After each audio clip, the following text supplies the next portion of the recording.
আসসালামু আলাইকুম মামু, ভালো আছো? ও, সুখবর দেওয়ার লাগে ফোন দিছ? যাক বালা কও।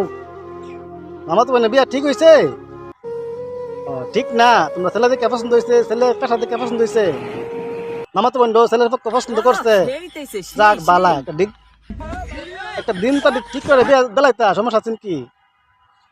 ও, আমি যেটা কই আমি এটাই ফাইনাল করবা? আচ্ছা তাহলে ছেলে কি করে? ব্যবসা? ব্যবসা তো অনেক ব্যবসা আছে, মূলত কোন ব্যবসাটা ছেলে করে? ও, ছেলে ভ্যারাইটিস ব্যবসা করে, সিলিন্ডার গ্যাসের ব্যবসা, ফার্মেসি আছে, খামার আছে, আবার চাকরিও করে। বাবা, ছেলের তো বিরাট যোগ্যতা।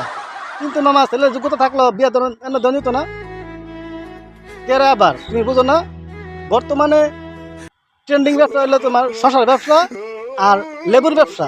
ছেলে এই দুটা ব্যবসা বাদ দিয়া ওই বাকি ব্যবসা করতেছে। এই ছেলে বুদ্ধিমান ছেলে না। আমি আমার মামা তো বিয়ে দিলাম একটা বুদ্ধিমান ছেলে দেখতে, যে ছেলে ট্রেন্ডিং ব্যবসা করবো, লেবুর ব্যবসা আর শশার ব্যবসা। ওখানে মনে করো ট্রেন্ডিং ব্যবসা এটা যে করবো, এর কাছে বিয়া দিয়াম।